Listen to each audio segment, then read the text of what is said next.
اوپر اٹھ کے نیچے نہیں گرے گی تو طاقت نہیں پیدا کرے گی. اور بہت سے بارش کا پانی جب گرتا ہے تو پھر اس سے بجلی بنتی ہے. وہ گرتا کیوں ہے؟ کشش ثقل کی وجہ سے گرتا ہے. لیکن یہ مضمون بہت تفصیلی ہے، اس کی بحث میں نہیں میں جاؤں گا. میں یہ بتانا چاہتا ہوں کہ رحمت کا جو ذکر ہے یہ سب سے بنیادی طاقت ہے جس سے آگے سب طاقتیں پھوٹتی ہیں. اور حضرت صلی اللہ علیہ وسلم ایک ہی نبی ہیں جن کو رحمت للعالمین قرار دیا گیا ہے، ورنہ دنیا کی تمام کتب کا آپ مطالعہ کر لیں، کہیں بھی کسی نبی کو رحمت للعالمین قرار نہیں دیا. قوموں کے لیے رحمت تو پیدا ہوئے لیکن عالمین کے لیے ایک ہی نبی تھا جسے رحمت کا مصدر بنا کر بھیجا گیا. اور یہی رحمت ہے جس کو شورا کی بنا بنایا گیا ہے، شورا کی بنا قرار دیا گیا ہے. اگر رحمت کے بغیر محض عقل کے بندھن ایک قوم کو باندھے ہوئے ہوں تو ان کے مشوروں میں سچا تقوی اور دیانت پیدا ہو ہی نہیں سکتے. اس کے لیے رحمت اس لیے ضروری ہے کہ اگر آپ کو کسی سے محبت ہو اور وہ آپ سے پوچھے کہ رستہ کون سا ہے تو آپ بے اختیار ہیں. آپ کی دیانت کی بحث نہیں ہے، آپ کی محبت کی بحث ہے. آپ اسے ضرور صحیح راستہ بتائیں گے، غلط راستے پر ڈال سکتے ہی نہیں. ایک ماں اپنے بچے کو غلط مشورہ دے نہیں سکتی. لا علمی اور جہالت کی اور بات ہے، مگر جہاں تک اس کی تمام تر کوشش کا تعلق ہے وہ سچا مشورہ ہی دے گی. بس مشوروں میں سچائی کے پیدا ہونے کے لیے رحمت ضروری ہے، ورنہ مشوروں میں سچائی پیدا نہیں ہو سکتی. اگر مشورے سچائی سے آ رہی ہوں تو ان میں طاقت پیدا نہیں ہوتی. تو جس طرح کشش ثقل پر آپ غور کریں تو تمام تر طاقتیں بالآخر اسی کشش کے مرہون منت بنتی ہیں.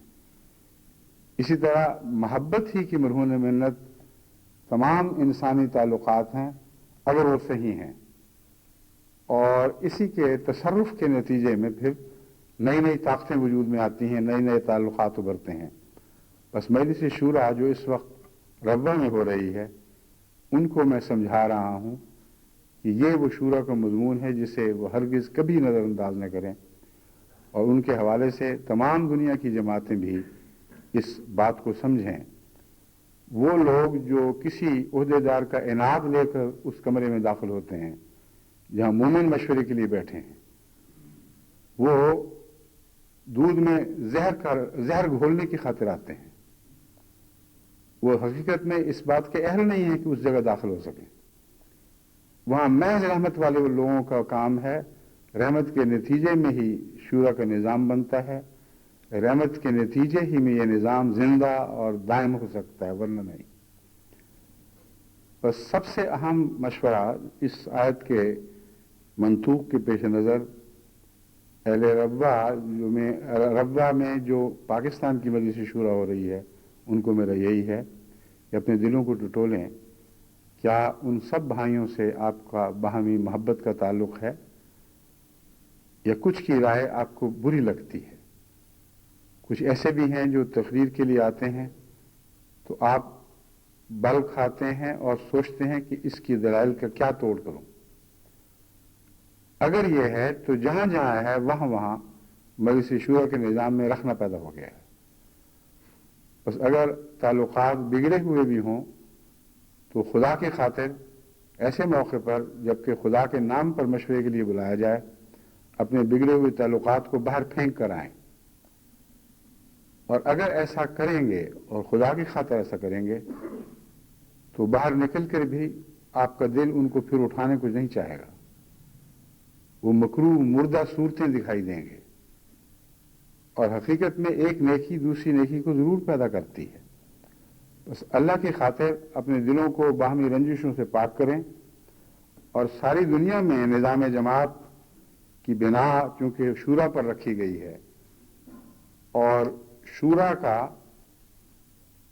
خلیفہ وقت سے وہ رابطہ ہے جو قرآن نے محمد رسول اللہ کا مومنوں کی جماعت سے قائم فرمایا تھا، اور وہی رابطہ ہے جو زندہ رکھنے کے لائق ہے، ورنہ کوئی رابطہ زندہ رکھنے کے لائق نہیں۔ اسی رابطے کے نتیجے میں جماعت کو تقویت نصیب ہوگی، اسی رابطے کے نتیجے میں جماعت کو وحدت نصیب ہوگی، اسی رابطے کے نتیجے میں جماعت کو سرخروئی عطا ہوگی، اسی رابطے کے نتیجے میں جماعت اپنے مسائل پر ایسے غور کرے گی کہ دنیا بھر کی بڑی سے بڑی طاقتیں بھی اس قسم کے پاکیزہ غور سے محروم ہوں گی، اور اس چھوٹی سی جماعت کو اللہ تعالیٰ یہ سعادت نصیب فرمائے گا، جیسا کہ ہمیشہ فرماتا رہا ہے۔ تو پہلا نقطہ حکمت کا یہ ہے کہ مشوروں سے پہلے اپنے دلوں میں نرمی پیدا کیا کریں اور رحمت کا نمونہ دکھائیں۔ قرآن کریم نے اس مضمون کو ایک اور لطیف انداز میں بھی بیان فرمایا جب رسول کی خدمت میں مشورے کے لیے حاضر ہوا کرو تو کچھ صدقہ دیا کرو۔ وہاں صدقے سے مراد ہدیہ بھی ہے، جیسا کہ حضرت خلیفہ المسیح اول نے مثلا اس مضمون پر تفصیل سے روشنی ڈالی، اور ایک یہ مسلمہ ترجمہ چلا آ رہا ہے، ہدیہ بھی ہے، اور اگر کسی غریب کو صدقہ دیا جائے خدا کی رضا کی خاطر کہ اللہ تعالیٰ صحیح معنوں میں اپنا مضمون پیش کرنے کی توفیق بخشے اور صحیح مشورہ حاصل کرنے کی توفیق بخشے، تو یہ بھی اس میں شامل ہے۔ اس لیے ہرگز اسے ہدیہ پر محدود نہیں کیا جا سکتا، ہرگز لازم نہیں کہ جو بھی پیش ہو وہ ہدیہ دے۔ چنانچہ خدا تعالیٰ فرماتا ہے، بعض لوگوں کو شاید یہ سن کر شاک گزرے تو فرمایا آشفقتم، تم ڈر گئے ہو اس بات سے کہ کچھ دینا ہوگا، نہیں دے سکتے، استغفار کرو، کچھ نہ دو۔ مگر وہ دینے میں حکمت کیا ہے؟ وہ حکمت وہی محبت کے رشتے ہیں۔ اس کے نتیجے میں ایک طبی محبت کا رشتہ پیدا ہوتا ہے جو دو طرفہ ہے اور دونوں طرف برابر اثر دکھاتا ہے۔ اس مضمون سے ہٹ کر عام انسانی تعلقات پہ غور کریں تو آپ کو آسانی سے بات سمجھ آ جائے گی۔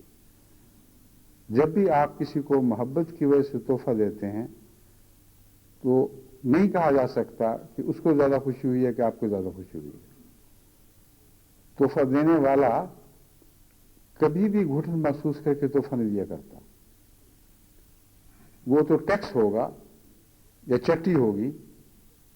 تحفے کے اندر محبت کا مضمون ایسا داخل ہے کہ اسے الگ کیا جا ہی نہیں سکتا۔ بس یہ خیال کہ جو تحفہ دیتا ہے وہ دوسرے کو خوش کرتا ہے، یہ بالکل سادہ بچگانہ خیال ہے۔ امر واقعہ یہ ہے کہ تحفہ دیتا ہے تو اس کو سجاتا اس لیے ہے کہ دوسرا خوش ہو، ورنہ دینے والا خوش نہیں ہوگا۔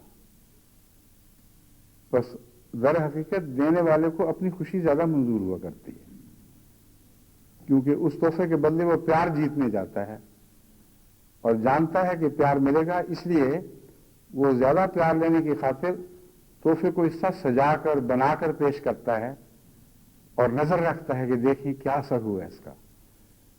اور بعض لوگ کہتے ہیں ہم آپ کے سامنے کھول کے دکھاتے ہیں کیا چیز ہے۔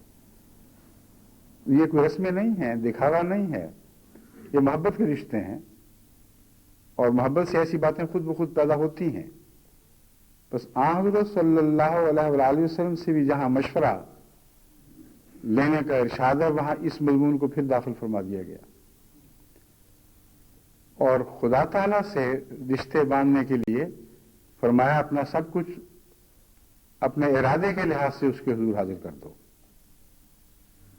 التحیات للہ ہے، ہر روز نماز نے ہمیں یہ عہد یاد دلایا، ہر نماز کے تشہد میں ہمیں یہ یاد دلائی گئی بات کہ تم نے خدا سے ایک سودا کیا ہوا ہے، ان اللہ اشتری من المؤمنین انفسهم واموالهم بان لهم الجنہ، کہ اللہ نے سب مومنوں سے ایک ایسا سودا کر لیا ہے کہ اب نہ ان کے اموال ان کے رہے، نہ ان کی زندگیاں ان کی رہیں، سب کچھ خدا کے ہو گئے ہیں۔ تو جب ہو چکے تو پھر جب چاہے جتنا چاہے اس میں سے طلب کر لے۔ اور اس مضمون کو فرمائے کوئی ٹیکس نہیں ہے، بس چندوں کا نظام آپ دیکھیں، اس میں ادنا بھی ٹیکس کی بو نہیں ہے، ورنہ جو ٹیکس ادا نہ کرے اسے کئی قسم کی سزائیں ملتی ہیں اور پکڑا جاتا ہے، مجبور کیا جاتا ہے۔ مگر نظام چندے کے نظام میں ایک تب پوری آزادی حاصل ہے، جو چاہے قربانی پیش کرے، جو چاہے نہ کرے، کیونکہ یہ تحفہ ہے۔ اگر خدا سے اتنا سا اس کا تعلق ہے کہ جو کچھ اس نے دیا تھا وہ بھی اس کے حضور لوٹا نہیں سکتا، تو اسی حد تک وہ عہد کی پابندی سے الگ ہو گیا۔ اور جو سزا کا تصور ہے وہ صرف بدعہدی کے نتیجے میں طبی نتائج ہیں، حقیقت میں کوشن نہیں ہے۔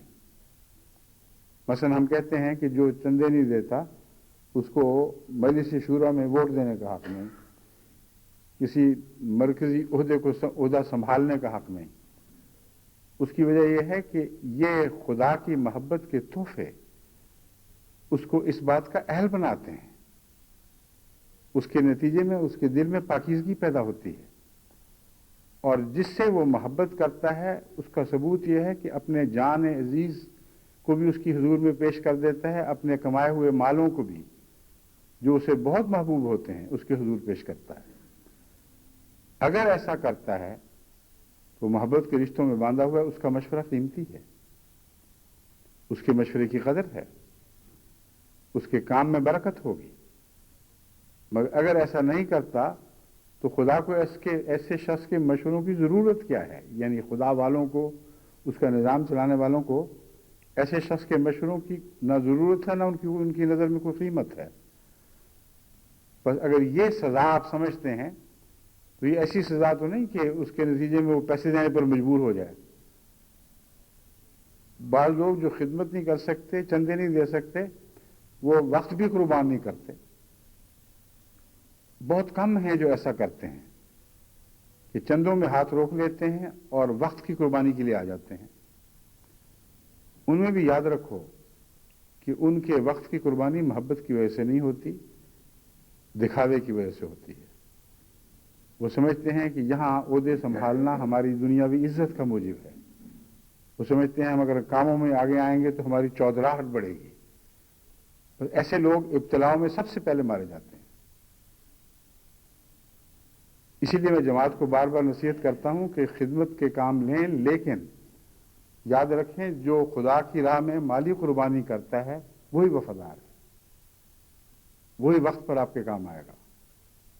ورنہ ویسے چودراہٹ کے لیے آگے آنے والے ہر ابتلا میں ٹھوکر کھا سکتے ہیں، اور بنیادی طور پر ٹھوکر کھائے ہوئے لوگ ہیں، وہ فتنوں میں مبتلا لوگ ہیں جن سے آپ کام لے کر دھوکہ کھا رہے ہیں کہ گویا وہ خدا کی خاطر خدمت کر رہا ہے۔ چنانچہ بسا اوقات میں نے عملاً اس غرض سے جائزہ لیا ہے کہ وہ لوگ جو منافقانہ رنگ رکھتے تھے، جن کے نفاق ننگے ہوئے، ان کی مالی قربانی کا جائزہ لیا تو صفر نکلا، یا اتنا معمولی کہ گویا وہ سانس اٹکانے کی خاطر کچھ دے رہے ہیں مگر سخت مجبوری کی پیش نظر۔ اور اس کی ایک نہیں، دو نہیں، تین نہیں، جب بھی کوئی ابتلا آیا ہے میں نے ہمیشہ ایسے لوگوں کے ریکارڈ نکلوائے اور دیکھا تو پتہ لگا کہ پتہ نہیں کیوں دھوکے کی وجہ سے کسی کو پتہ نہیں چلا کہ یہ تو خالی کھوکھلے لوگ تھے، ان سے کام لینا ہی نہیں چاہیے تھا، ان کے سپرد اہم ذمہ داریاں کرنی ہی نہیں چاہیے تھیں۔ مگر لا علمی میں یا بظاہر بعض دفعہ کسی کی شان و شوکت ایسی ہوتی ہے کہ انسان سمجھتا ہے اتنا مخلص آدمی ہو سکتا ہے بھلا کہ یہ قربانی میں پیچھے ہو، اس لیے مزید جستجو ہی نہیں کی جاتی اور ان کو کاموں میں قبول کر لیا جاتا ہے۔ اور جب وقت آتے ہیں تو ان کے کاموں میں خلا نکلتے ہیں، ان کے کاموں میں کمزوریاں رہ جاتی ہیں۔ بعض دفعہ ان کے جماعت کے نام پر کیے ہوئے معاہدوں میں ایسے رکھنے ملتے ہیں کہ کوئی ایسا شخص جو محبت کی وجہ سے خدا کی خاطر قربانی دینے والا ہو، وہ اس بے اعتنائی سے وہ معاہدے کر ہی نہیں سکتا۔ ایک ایک پیسے کی خاطر اس کی جان نکل رہی ہوتی ہے، اپنی خاطر نہیں بلکہ اللہ کی خاطر، کہ میں خدا کا امین ہوں، کہیں کوئی ایسا سودا نہ ہو جائے جس سے ہمیں کوئی نقصان پہنچے۔ تو یہ سارے مضامین آپس میں ایک دوسرے سے ملے ہوئے ہیں۔ بس شورا کے لیے دوسرا مشورہ یہ ہے اور بڑا اہم ہے کہ جو خدا کی خاطر قربانیاں دینے والے ہیں ان کو آگے لایا کریں، اور اپنی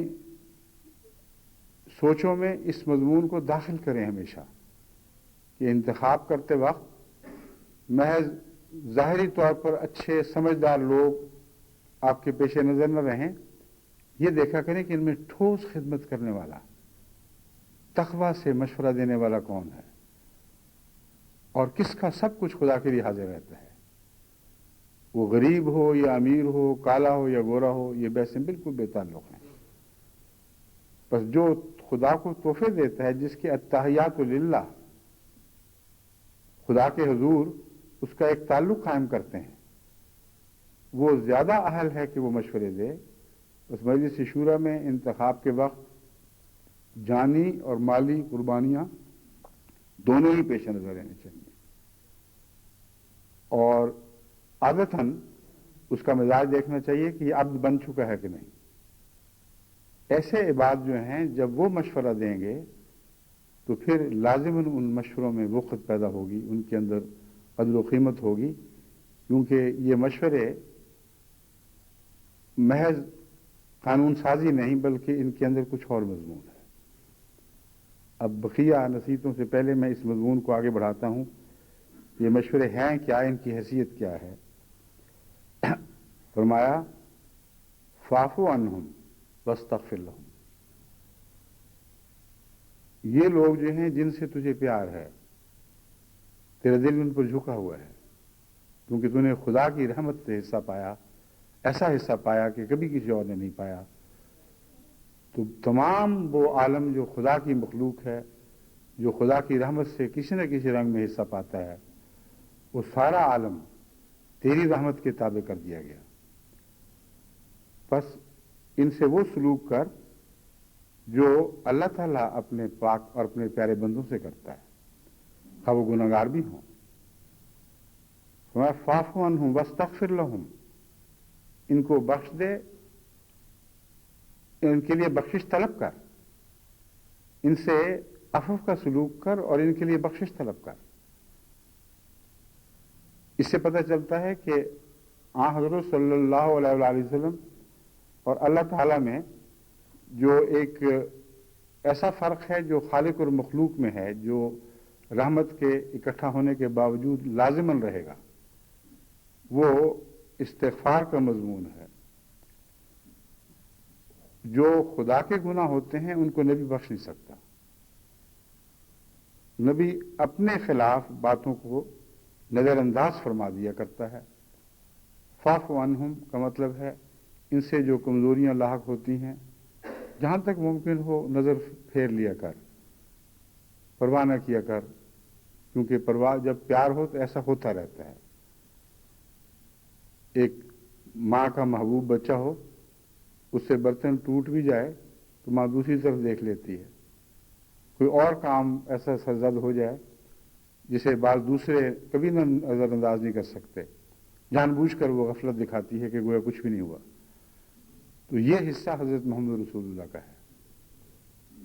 اس معاملے میں کوئی مابین امتیاز بندے اور خدا کے درمیان نہیں۔ فرمایا تجھے محبت ہے، ہم جانتے ہیں تجھے ان سے پیار ہے، تو ان پر جھک گیا ہے۔ لنتا لہم بہت ہی عظیم مضمون ہے، تیرا دل نرم پڑ چکا ہے ان کے لیے، تو ان پر اس طرح بچھا جا رہا ہے جیسے ماں بچے پر بچھتی ہے۔ اس لیے عفو کی حد تک جہاں تک ممکن ہے سن سلوک کر، لیکن ان سے ایسی غلطیاں بھی ہو سکتی ہیں جو خدا کو ناراض کر دیں۔ بس ہمیشہ ان کے لیے بخشش طلب کرتا رہے۔ وَشَاوِرْهُمْ فِي الْأَمْرِ۔ اب باری آئی ہے شورا کی۔ وہ لوگ جن سے ایسا پیار ہو، جن کی اس طرح تربیت کی جا رہی ہو، جن کے لیے دعائیں مانگی جا رہی ہوں، جن کی کمزوریوں سے جہاں تک ممکن ہے صرف نظر کیا جا رہا ہو، ان سے مشورہ مانگ۔ فی الامر، الامر کی ایک تعریف ہی کی گئی ہے اہم معاملات میں، ورنہ روزمرہ کی ہر بات میں تو مشورہ نہیں چل سکتا۔ فَإِذَا عَزَمْتَ فَتَوَكَّلْ عَلَى اللَّهِ، لیکن ان کے مشورے کی حیثیت مشورے ہی کی ہے، امر تیرے پاس ہے، خدا کی طرف سے تو مجاز بنایا گیا ہے۔ بس جب یہ مشورہ دے بیٹھیں تو فیصلہ ان کا نہیں تیرا چلے گا۔ فیضا عزم تھا، بس جب تو ایک فیصلہ کر لے فتوکل علی اللہ، تو توکل پھر اللہ پر کرنا ہے، ان پر نہیں کرنا۔ ان پر توکل نہیں کرنا، اللہ پر توکل کرنا ہے۔ اس میں ایک اور مضمون ہے جو اس لباس میں لپٹا ہوا ہے، ان الفاظ کے لباس میں لپٹا ہوا ہے، وہ یہ ہے کہ جس نے آخری فیصلہ کرنا ہے وہ پابند تو نہیں کہ بات مانیں، وہ یہ بھی ہو سکتا ہے کہ چند آدمیوں کی مان لے اور اکثر کی رد کر دے، یہ بھی ہو سکتا ہے کہ سب کی رد کر دے، مشورہ کرے اور کہے میں اس کو درست نہیں سمجھتا، جو کچھ تم نے کہا غلط ہے، میں اب فیصلہ کروں گا۔ تو مراد یہ نہیں کہ مشورہ بیکار تھا، مراد یہ ہے کہ ہر مشورے دینے والا اپنی ایک عقل و فہم رکھتا ہے، اور نسبتاً کم عقل و فہم رکھنے والوں کی اکثریت بھی ہو جائے تو ممکن ہے ایک اکیلا شخص جو ان میں سے ہر ایک سے زیادہ عقل و فہم رکھتا ہو، اس کا فیصلہ ان سب پر غالب ہو۔ اس لیے بسا اوقات ایک عقل مند کی بات دوسرے نسبتاً کم عقل مندوں کی بات پر ہمیشہ حاوی ہو جاتی ہے، باوجود اس کے کہ کم عقل مندوں کی تعداد بہت زیادہ ہوتی ہے، اور یہ ایک قطبی امر ہے، ایک حسابی امر ہے، اس میں کسی وہم و گمان وہم کا کوئی شائبہ تک نہیں، حقیقت ہے۔ ہر بات ہر شخص کو سمجھ نہیں آتی، لیکن ایک صاحب فہم آدمی کوئی جب دوسرے نسبتاً کم فہم لوگ مدد کرتے ہیں تو اس کی فہم میں ان کی فہم کے مثبت پہلو شامل ہو جاتے ہیں، اور زیادہ جلا کے ساتھ اور زیادہ بلند مقام پر فائز ہوتے ہوئے فیصلے کی اہل بنتی ہے۔ بس مشورہ بیکار نہیں ہے، یہ نہیں کہا گیا کہ چونکہ رسول اللہ صلی اللہ علیہ وسلم سب سے زیادہ صاحب عقل ہیں، سب سے زیادہ اولو الالباب میں ہے آپ کا مقام ہے، اس لیے آپ کو مشورے کی ضرورت نہیں۔ مشورے کی ضرورت اس لحاظ سے ہے کہ عقل کل صرف اللہ ہے، اور اس کے نیچے حضرت صلی اللہ علیہ وآلہ وسلم نے سب سے زیادہ عقل سے حصہ پایا، لیکن اور بھی ہیں جو اولو الالباب ہیں، کثرت سے ان کا وجود موجود ہے، خاص طور پر غلامان محمد مصطفیٰ صلی اللہ علیہ وسلم میں اولو الالباب کی کثرت تھی۔ ان سے بھی پوچھو، ہو سکتا ہے بعض باتوں پر تمہاری نگاہ نہ پڑی ہو، یا بعض باتیں تمہیں معلوم نہ ہوں جو ان کو معلوم ہیں۔ اب یاد رکھیں، مشوروں میں صرف عقل کام نہیں کیا کرتی، علم کا بھی ایک تعلق ہے۔ وہ فیکٹس جو فیڈ کر رہے ہیں، ان فیکٹس کے مطابق کمپیوٹر فیصلہ کرتا ہے۔ کیسا ہی اعلیٰ کمپیوٹر کیوں نہ ہو، اگر اس میں بعض فیکٹس ڈالے ہی نہ گئے ہوں تو بعید نہیں کہ اس کا فیصلہ غلط نکلے۔